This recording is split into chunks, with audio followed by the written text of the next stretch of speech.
Hey guys, it's operations time again. Happy Friday, I think it is. Hey, we're picking up where we left off with our last two trains here. We got the locals sitting out here in Anaheim, and we're going to be switching out Southern California Edison. That's our little switchback industry, and yeah. So let's get this show on the road here. This is kind of where we left off with our last video here. We dropped a few cars back underneath the bridge there. A little coil car, well, a flat car with some coils on it, and a box car back there. We'll be heading into Southern California Edison with it.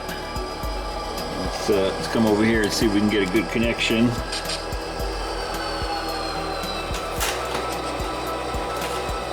Kind of on a curve over here. So I'm going to help it along just a little bit. There we go. Alright, so while we shove back over here, whew, you know it's getting summertime, little fleas flying around my camera. Anyway, let's roll this guy back. We're going to shove him back in here. Let's take a look at the industry here. This is it, Southern California Edison. We're going to be doing two pickups. These two guys, and setting those other two cars out for them. But as usual in here, it's a little complicated because we got a tank car over here we got to deal with. So I think we're going to be going in. Ooh, I don't even know if we can get in there with both locomotives and one car.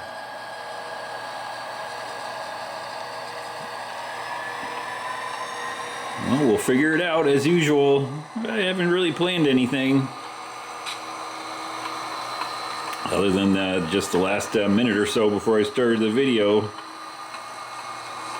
I'll shove this guy back, and since we're going to be kind of in this configuration here coming into the industry, I think what we can do is let's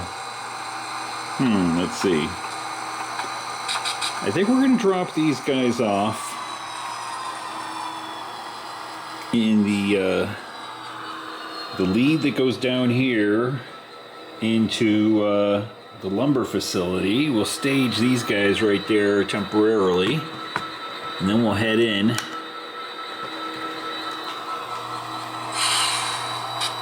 and get our pickups done. And we'll figure out pretty quick here about that tank car. See if we can fit in here with them, blocking our way, or maybe we gotta pull him out too. Now the one box car and the flat car should fit here nicely without blocking the street. Though, but it's gonna be close. Right about there is good. Talk about being close. And we'll see how this goes. Alright.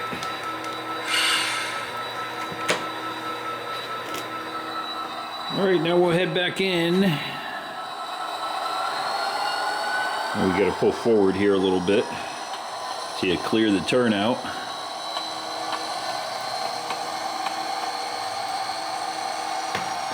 Right there's good.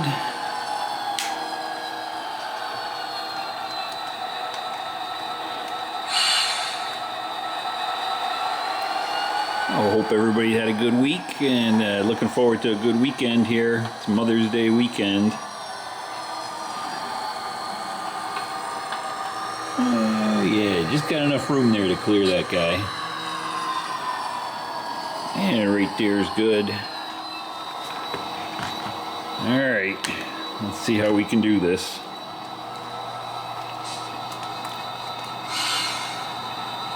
We got Carl over here, standing by. Gonna get the blue flag out of the way for us.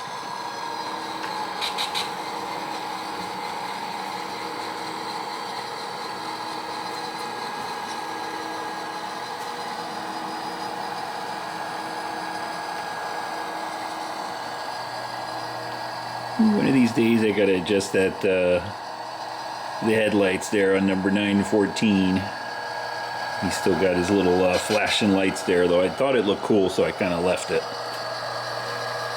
All right, let's see how we fit in here with this tank car here. I think we're gonna have to pull him out because I don't think we're gonna be able to fit both locomotives with this turnout right there and any of the box cars.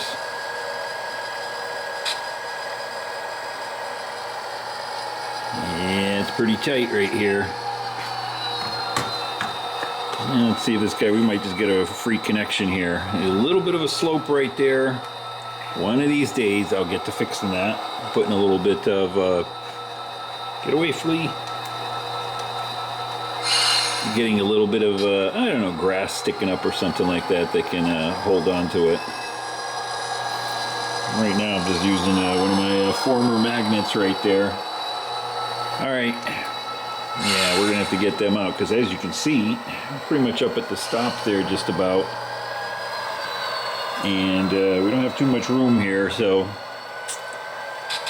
now last couple times I've done this, I always have the same comment: you should just disconnect, unconsist the two locomotives, just run in there with one. And yeah, we can do that. I've done that before, but not on video. Just because it's, well, I guess it's simple enough to do with the ESU cab controller. You just remove the locomotive from the consist, and then you can run in here with one, do the switching. But like they say, it's more ways than one to skin a cat here, so we're just going to move this car, get them out of our way. We'll put the tank car over there on the main track.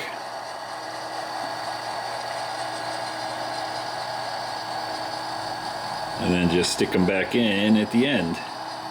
Hey, that's more switching for us to do. What do you think? Right there is good. Before we run into the street there in Huntington Beach.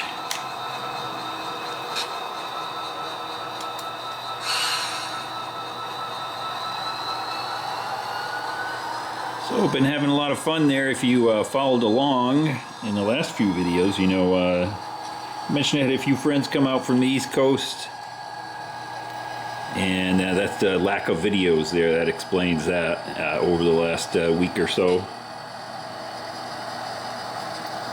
What do you think right there is good? But yeah, I had a lot of fun there. My friend there that came out, he's a modeler and history buff and a train fan too, so we had some fun. We went up to the Paris Train Museum here in Southern California. Real nice. Got the guided tour. We were there on a weekday, so they only run their actual locomotives on the weekends. And they got two real nice, like I think it's an F unit and then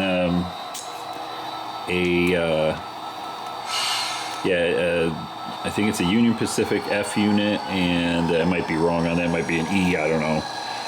And then they've got another Santa Fe in the you know, silver and red war bonnet. That's probably their best preserved, or restored I should say, locomotive.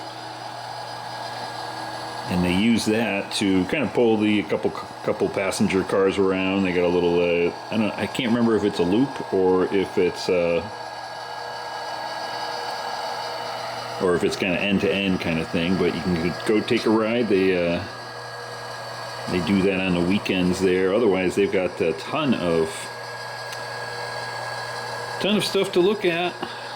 They have, I guess their guy was telling us they are the second largest collection, I guess, in the U.S. The other one being someplace in Illinois. And they were started by a group of guys that were all into, you know, Southern California streetcars. So they have a very large collection of streetcars from the, I guess, 50s, 60s, even older. really cool. But then also some steam locomotives, and like I said, the 2 diesels, and those are just the 2 that they run. They've got other diesels. And we had a good time, and then did a whole bunch of other Southern California kind of stuff, you know, when people from the East Coast come out. Well, let's see if we can connect up here. I think I'm going to adjust. I'm going to adjust the coupler there just a little bit here. Kind of on the curve. Let's see if that does it.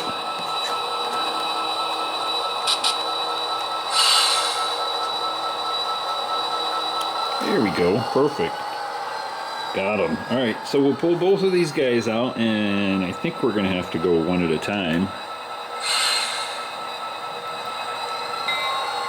Now, normally, I'd have the bell on in the facility here so we don't run Carl over. But we'll silence that for right now.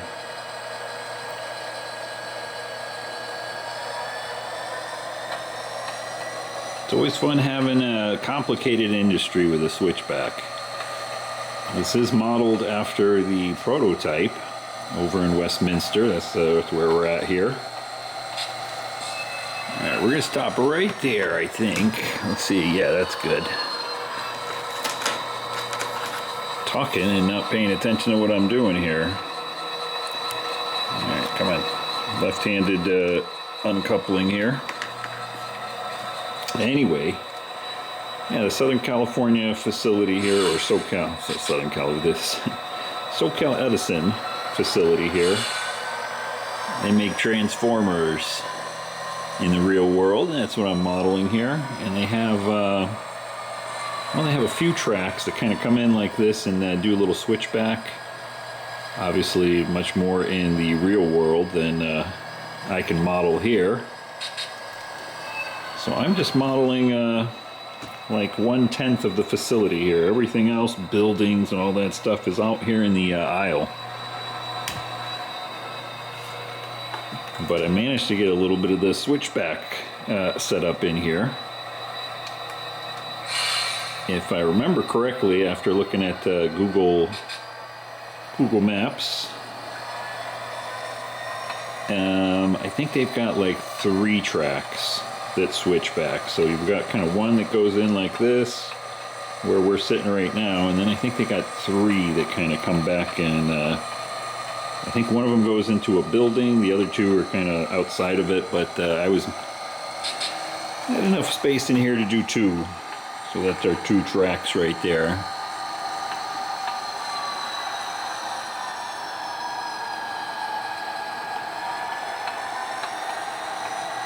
Anyway, as I was saying, it's always fun to have a little bit of a complicated industry like this. Because it's not just a simple, you know, pick up and drop off. Alright, we'll leave that one there, and then we'll go get the other one, and then we're going to have to shove those guys all the way back there into Huntington Beach.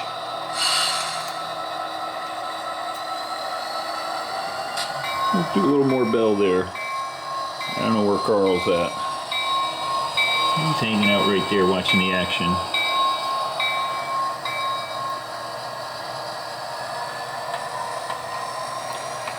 Now, I'd have to do a little bit more looking, but I'm wondering if... I don't think they have their own locomotive, you know. They don't have their own little itsy-bitsy... little locomotive deal to switch cars around in the facility, at least not that I've seen in the past when I looked. But hey, that might be a little something we might model in here one day. Maybe we can get a little mini locomotive to do the local switch in here. Sorry, I got these little fleas flying around my camera. You know it's getting warm in Southern California when the little fleas come out.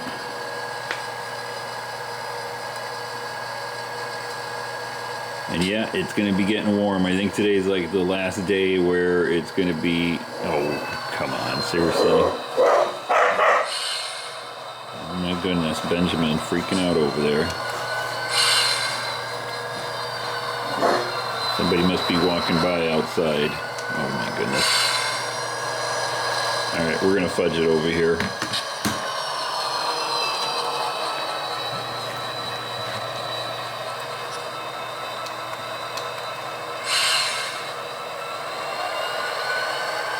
Anyway, where was I? Oh yeah, little mini locomotive in the facility here. That's another little thing we can do. I'm always looking to spice things up. And even though I model a prototype sort of premise here, as you can tell by the layout, it's more proto freelance, right? Based on the real thing, but we make adjustments for the amount of space we have here, and then just for sort of operational fun, we try to add different things in, like the switchback here, or just different ways of doing operations. You know, like sometimes I've got the GP38 Southern Pacific patched unit back here. Over on the other side, he's kind of permanently, well, at least semi-permanently staged over here. He does all the switching down along the fascia. So things like that, I'm always looking to spice things up a little bit, switch things up. And if you're a regular viewer, you know I've had Mr. Torres and his GP15 down here doing all the switching. There we go, got a good connection there. Alright, we're going to keep shoving back here.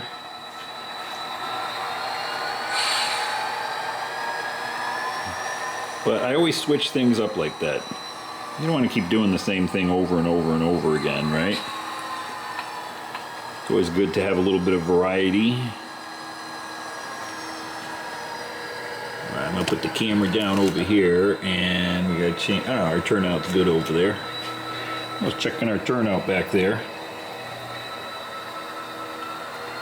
But yeah, it's always good to try doing a few different things on your layout so you don't get bored. You're not doing the same old switching the same time every time. And it's easy enough to do even on a little tiny you know, shelf layout. You can switch the locomotives you're using, or switch the amount of locomotives. Like sometimes I'm running 2, sometimes I'm running 1, sometimes I'm running the 6-axle, just for the heck of it. And then mix things up with the actual industries too, you know. Like in this case here, we got a whole bunch of industries we're doing, and it's taken 3 videos, taken all week to get this thing done. But that's what keeps it fresh. Now, unless you're a straight up kind of rail fan type of guy, which is fine, and you just want to run your trains in a circle, or like whatever configuration you have that runs around and around and around. It's part of the nice thing about this hobby here. So whatever fancies you can do. If you're a rail fanner and you just want to watch trains going around in circles and through different scenes and stuff like that, hey, you can do it. Me, I'm all about the operations, and specifically sort of what they call the last mile operations. It's like dropping cars off and picking cars up at industries. That's why my whole layout is really like, well, you can consider it a shelf layout, a little switching layout, but it's like 4 times the size of a standard one. So I made the whole layout one big switching layout. And that's why I selected to model this real world industrial lead. Actually, it's 2 industrial leads here I'm doing. All right, here we go. We got our cars. Oh my goodness. Watch out there, Mr. Blue Car.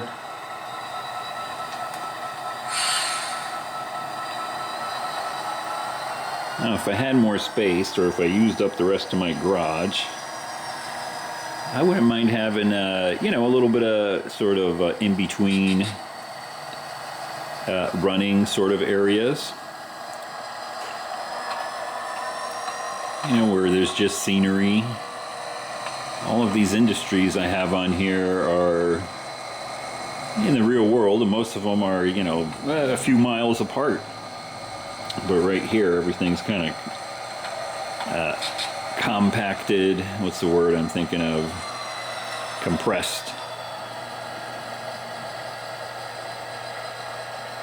Now, I know we're not going to get in here with all four, meaning the two locomotives and the two cars, so we're going to disconnect our little CSX car here and leave him right there so he can go rolling down into the main line. Stay. Oh my God, who's my conductor here? He didn't put the brake on.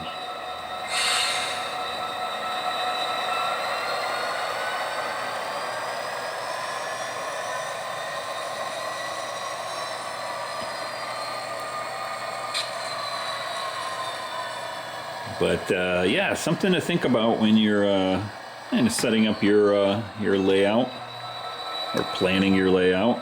And actually, what we're going to do, I think we're going to take this little flat car. We're going to put him on the well, we'll call it the inside track there.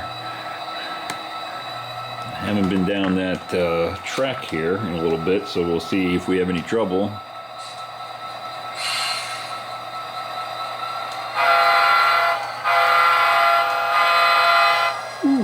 Track needs a little cleaning there. Now I do a simple consist, I guess that's what you could call it, with my ESU cab controller. Well, that means the engines are basically just consisted together to run back and forth and all that stuff, but they don't have, you know, like the headlights. Normally, if you're running this way, only this headlight is on and that one's off, that sort of thing. Or when you're blowing the horn, only the lead one will blow, or the bell. That's more complicated, I don't know what you want to call it, consist. I think we're going to go a little bit farther here. Right there, here we go. But it doesn't bother me. Usually the locomotives I have kind of set them to have the same horn. I know sometimes they don't have the correct horn. Sometimes they do. But you can see kind of both of them going off at the same time.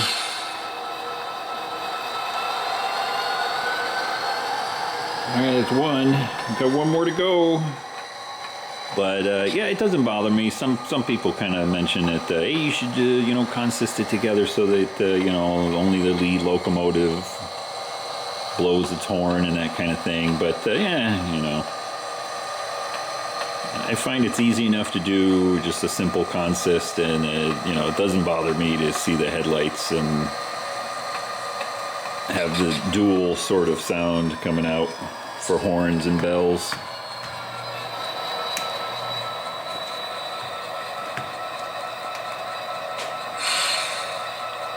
Plus, I kind of like seeing both headlights, because sometimes the lead locomotive might be kind of behind a car or something like that.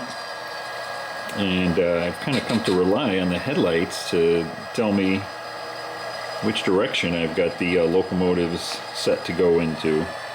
Let me give this guy a good smack. Bang, huh? There you go, that's for Burr Stewart.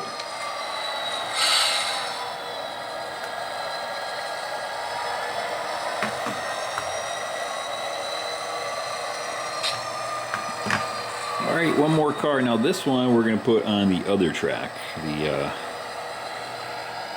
track farthest away from us here. So we're going to have to switch the turnout, both turnouts.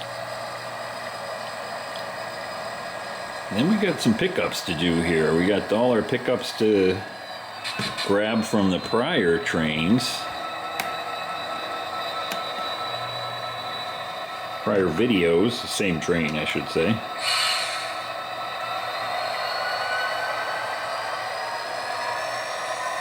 And so far, so good. But what I was saying, I could tell that the track was kind of dirty right there. There's also a little bit of a dip in it too. I think I need to kind of sand it just a little bit more. Because when I blow the horn, and if they're not in tune, meaning one of the locomotives is getting a signal, you know, like a second late or something like that, their horns won't blow at the same time. Like, see, like that. That last little beep, or beep, the last little blow there was unplanned. Alright, this is good. Right here, that way they can get into both sides of this box car. That was fun. Alright, now, oh, we still got to get that tank car back in its spot, huh? That's what I mean by yeah, keeping things a little mixed up over here. Sometimes there's a tank car there, sometimes not. But we got a little oil rig right there. You see those all over Southern California in the most odd spots. Sometimes they're even in neighborhoods. You go to a neighborhood and it's all, you know, single family homes and everything, and then there's a lot with a pump in it. So I had that laying around from my prior layout, and I figured, hey, it's a good spot. Stick it over there, and we'll kind of clog up the end of the industry spur coming in right there, and just make things a little bit more difficult for ourselves. Not really ourselves, but you know, make it more fun. Get a little bit more variety going in here.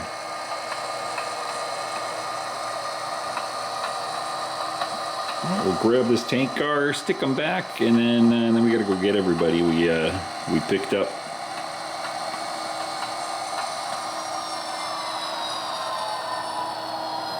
Right there's good.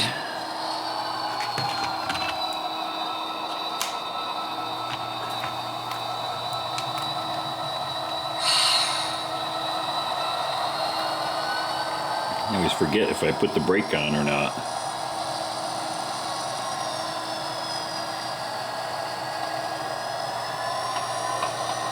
Ooh, take it easy there, Mr. Rick.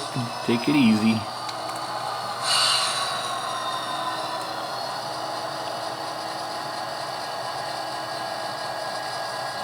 We'll come back in here. We gotta just remember to change our other turnout right there so we don't keep going down the spur to the lumber yard.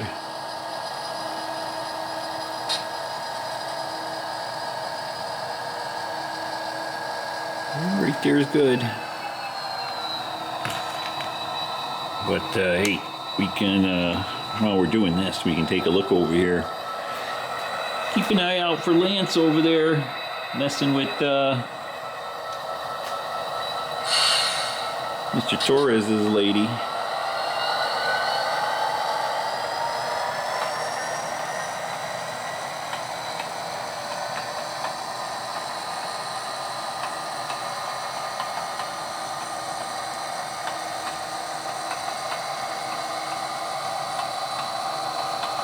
Let's see, what else was I going to talk about? Oh yeah, it's getting warm. That's what I was saying. Going to be in like the 90s coming up here. Hey, hey, hey. This week's been real nice. Been like in the 70s, you know, nice and comfy. We've got our lovely marine layer in the morning. It is just now breaking up. Ooh, right there's good. And if you don't know what the marine layer is, well, it's sort of that low stratus clouds that sit over the ocean, you know, because our water is kind of cool, air's warm. So we get a nice little layer of clouds that Come on, get in the right direction there. There we go. Yeah, layer of clouds there, marine layer. Yeah, it sits off there off the coast, and any late afternoon, sometimes early afternoon, it rolls on in, cools things off, and then you have it overnight, so it's nice and comfy. And then I always joke with my wife. I said I want a bumper sticker that says "I love the marine layer," because when it's hot in the summer months, it's a nice refreshing relief to have that nice cool marine layer roll in.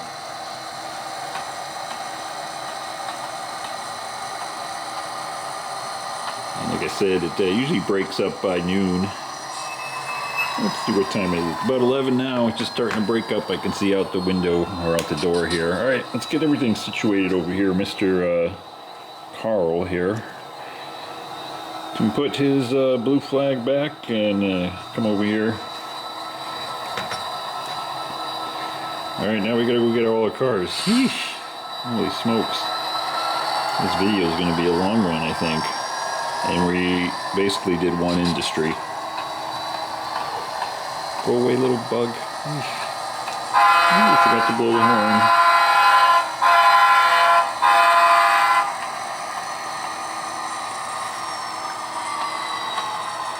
Alright, we'll grab these guys. There we go.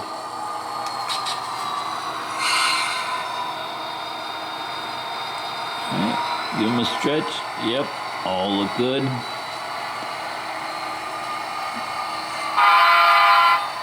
Blow the horn here for Mr. Lance right there, surfer guy.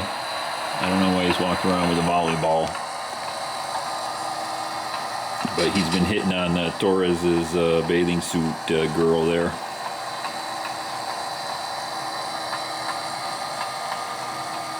Alright, we'll notch it up here, and we got one more set of cars to pick up. Oy. From the last video. And then we can head back to the yard. Anyway, while we're heading up this way, don't forget to hit the like button. And if you're not subscribed, hit the subscribe button so you don't miss all these lovely operations videos like this.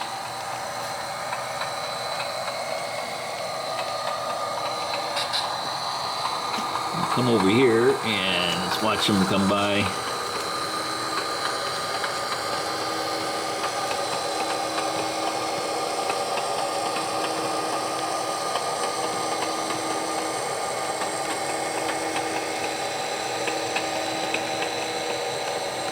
Ooh, half a car to go, half a car. Easy does it right there.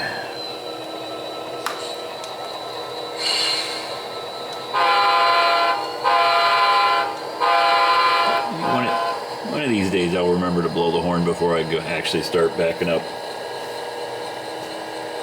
Or I should say shoving back.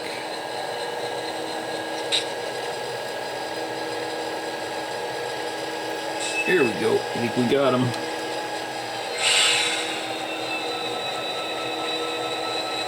Give him a little stretch. You know what? We lost one of the cars back there. Way back there, just off the screen. We lost our gondola.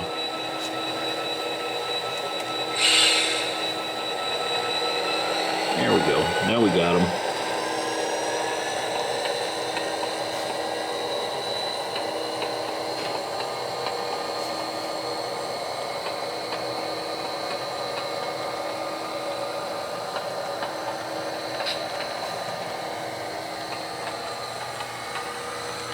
We forgot to honk for the horses, oh well.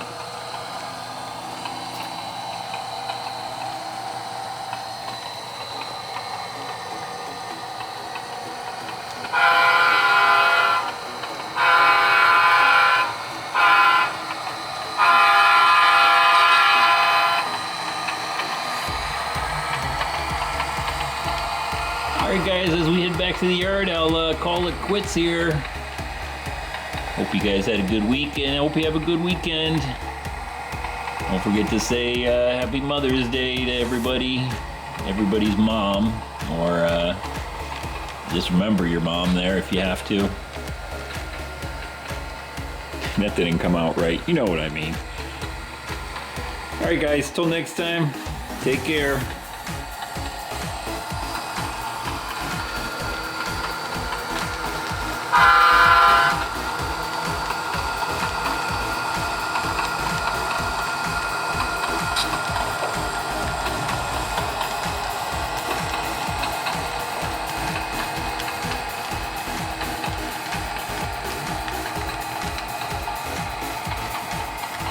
See you in the next ops video.